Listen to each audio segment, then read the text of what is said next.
Okay, door hinge installation. On this door you can see there's already a hinge gain mortised into the door here, but don't worry about it. I'll show you how this one is done. What you need is a combination square that slides like so. Okay, combination square. You're gonna need a 3/4 inch chisel, not a 1 inch chisel, that's too wide, not a 1/2 inch chisel because that digs in too much. 3/4 inch, please. You're gonna need some kind of hammering tool, such as a hammer. Alright, and of course you're gonna need the hinge, for which you want to chisel out the hinge gain. Yes, we don't have fancy anything that plugs into the extension cord or any of the outlets. We're going to chisel this one out real time and under 2 minutes. A couple of points to remember when you do that. When you lay out the location for this one, you have to lay it out along the door. Typically a 7-10 placement is what my master journeyman taught me initially years back then. So 7 inches down from the top, 10 inches up from the bottom. Which one is up and down on the door? I'll let you figure that one out. Some doors can rotate both ways, but on this one where you have these inset panels, it's a very ugly door, obviously a garbage one, or a student project, you can see multiple holes on it and everything. Typically that would be down, big panel head height, and smaller panels inset. This is what I mean by panel, those would be up. As long as all your doors are rotated the same way, they should be fine. So that's a typical layout. There. Okay, so 7 inches, 10 inches, but on this particular door I just measured the hinge gain here is 6.5 inches from the end here and 6.5 inches at the far end over there. It's also good, the manufacturer made it this way. Now your hinge gain is gonna have square corners, not rounded corners like this. Big deal. If you don't like it, you do need to get a router and cut the corner that way. So that's for placing it along the door. Okay. Second thing, and this is where it's critically important. These two hinge pins or hinge barrels going the pins going through the hinges here, the hinge barrels. These have to be parallel. I'm gonna rotate them and exaggerate. If you mount your hinges this way, the door is not gonna turn. Okay, or this way, or any other skewed offset and ridiculous angles. They have to be absolutely parallel, and to do that, to ensure that they are so, you're gonna need this combination square, and you gotta make sure that your hinge is mounted on perpendicular to the face of the door. Okay, either which one of them is good, and you gotta make your pencil line or score line where you want to put your hinge, okay, and make sure that they don't move, okay, while you mark it. Do the same with both of them. Now you have 2 score marks here on the wood. Here, take a closer look. That's score mark 1, and the other one is there. It's harder to see. Okay. Sorry about this tripod here. Okay, once you have the 2 locations, there is one more placement this way. Okay, if the hinge is too far in, and I'm gonna exaggerate to make a point, if you mount your hinge here, then the door is gonna bind when it opens.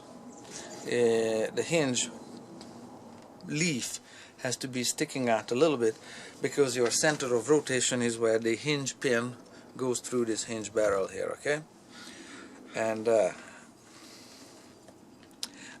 that depends on how thick the wall is or how thick the door casing around the door is, because it has to clear it.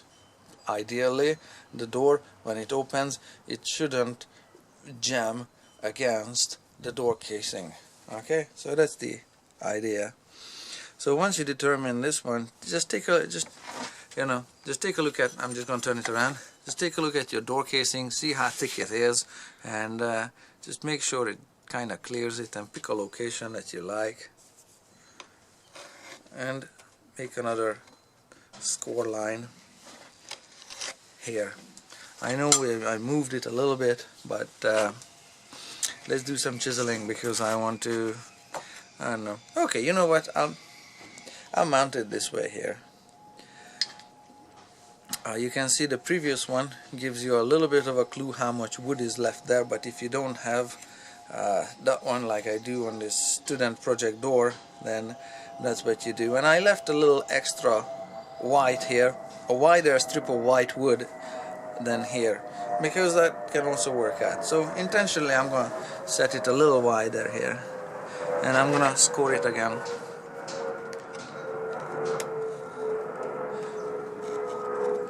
There, I'm gonna go to that mark, and now it's gonna be 2 minutes to chisel out this hinge gain.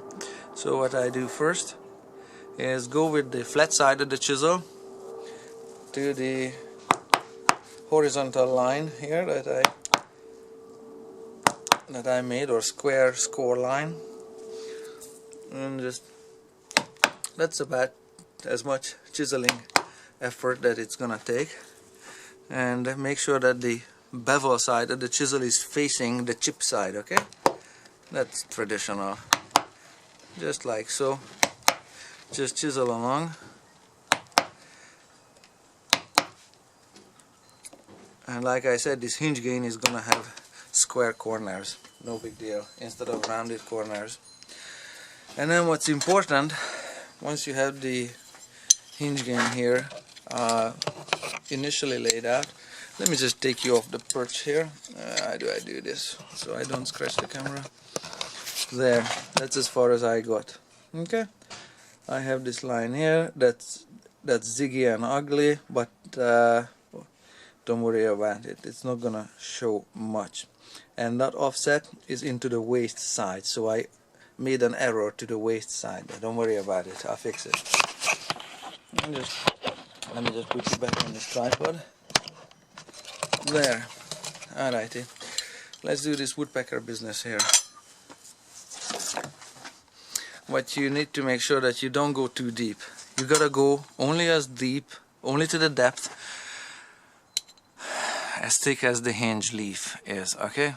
So it's not much wood that's being removed, and go this way. Like so. Just peel it off, layer by layer.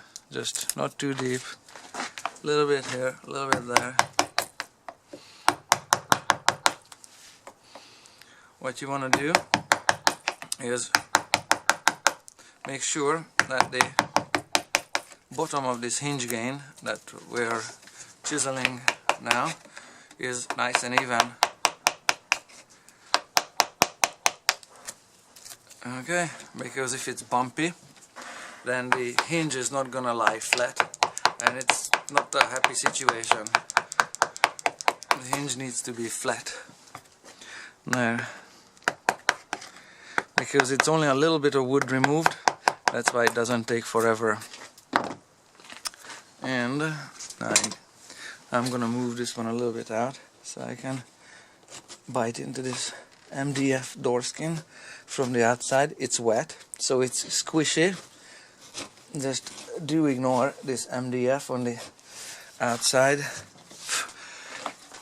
because this door has been in the outdoors here, outside, in the rain. It was covered, but it was on the ground and whatever.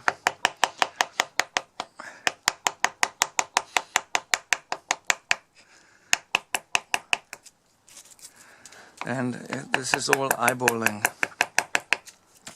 the depth of the hinge gain. There. Make sure that you got the corners done well. There, a little bit that way, because that's the only way you can clean it out here. And of course make sure your chisel doesn't have any major nicks and it's tolerably sharp. I didn't quite sharpen this. Take a look at the edge of it. Is, I would say, utility grade chisel at best. There you can see that wire edge where it's folded back, and there's that nick in it. There you can see the metal folded back towards the back.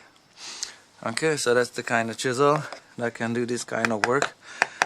Of course you can have fancy, super nice, sharp, perfect chisel, but in this video I'm just aiming to show you what you can do with that $200 router, or you know, just basically with that expensive fancy equipment, because you may not be able to justify the purchase price on some of those if you use them, you know, once a year. Oh, what the heck, you know that it's gonna be once a decade more like.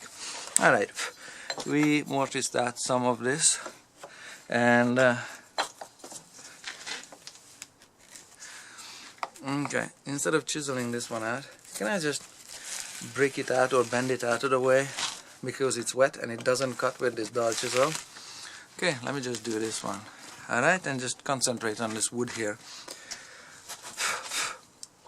This is how I check it for level throughout, and I'm checking the hairlines to see if it's wobbly, and it's not.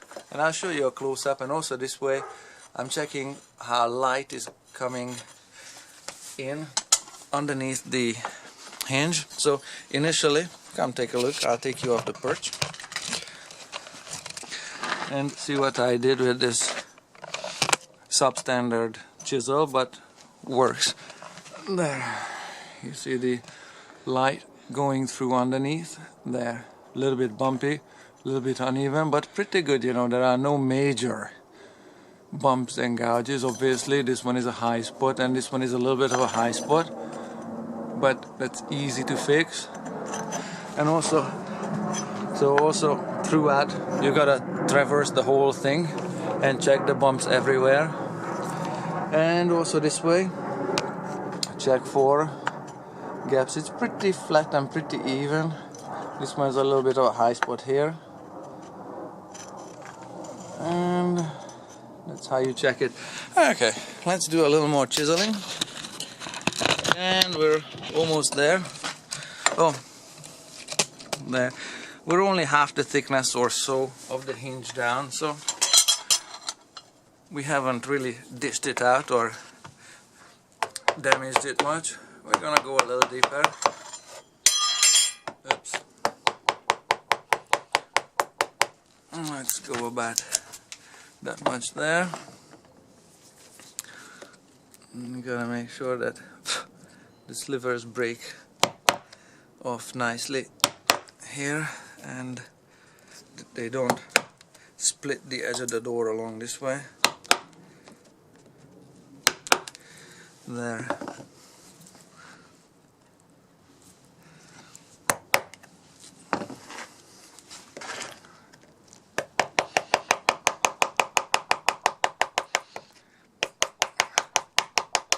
And like I said, this is all just eyeballing.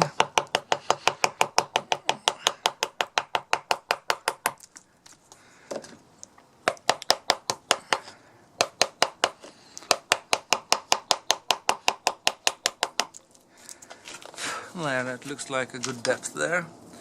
We're gonna go a little bit this way.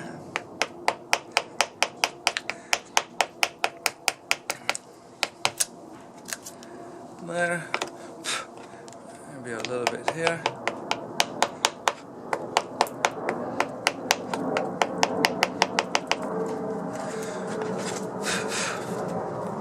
There, that's pretty close.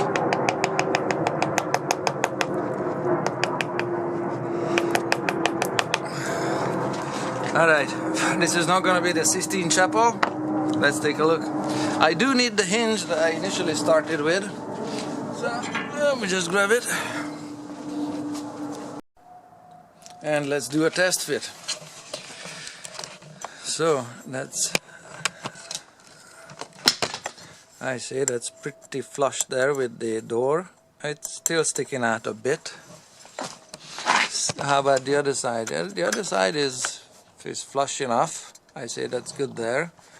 Also flush along here. And as for evenness, that's pretty good there, okay? Same, let's check it here. Pretty good. Pretty good. We know it's a little bit high here, so I'm going to take some of that down.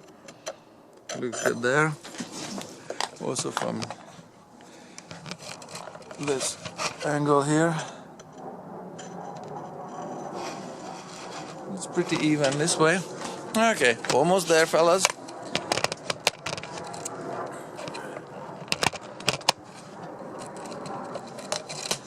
Almost there. And then I'm gonna have to fix it along this edge, which I really haven't worked with because I didn't want to damage it, because this wet wood is very easy to split it the wrong direction. Good there.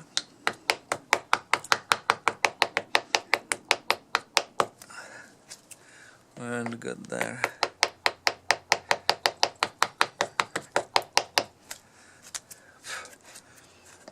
Okay, let's see what we did.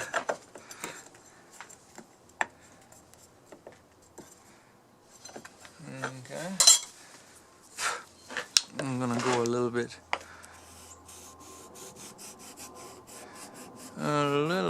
here along the edge.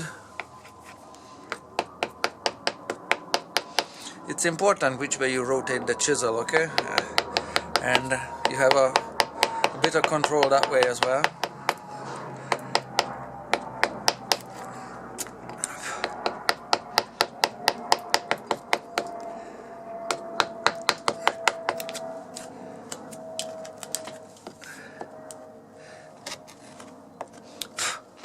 There. Okay.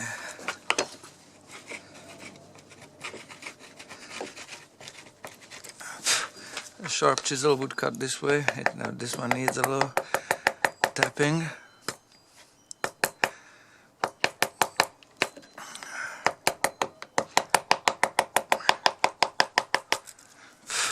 Okay. That split the wood there a little too deep, but looking nice. Just let me take out this little high spot here just the last itty bit.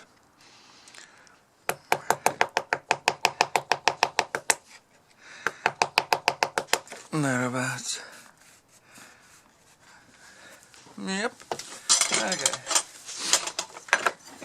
Let's see how this one looks.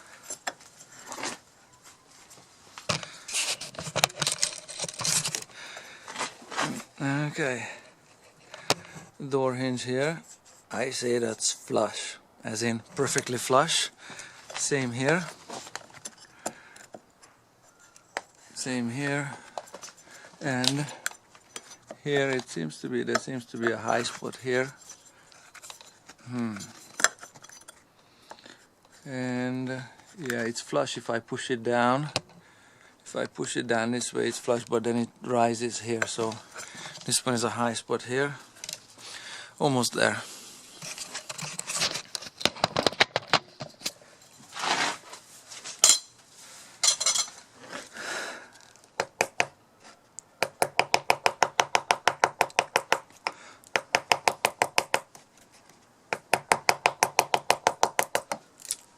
There.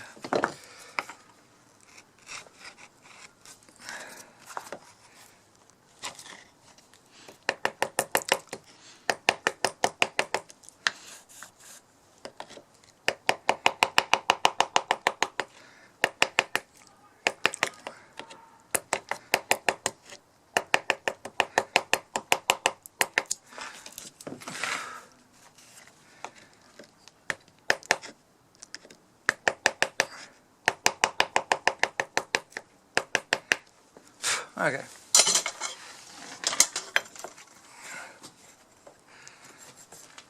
Perfect. That one is 10 out of 10.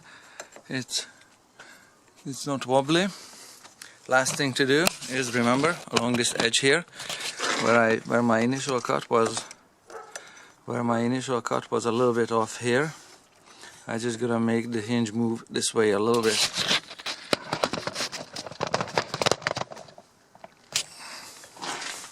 Now that I have the depth, I want a nice and even line.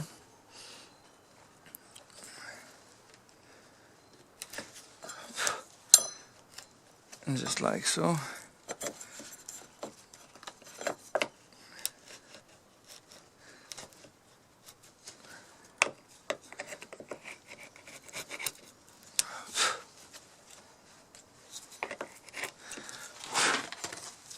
Now I'm just cleaning out the corner here.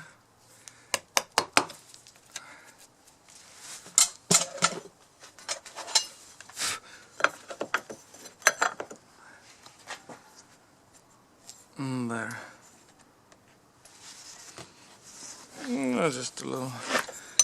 Just a little off here.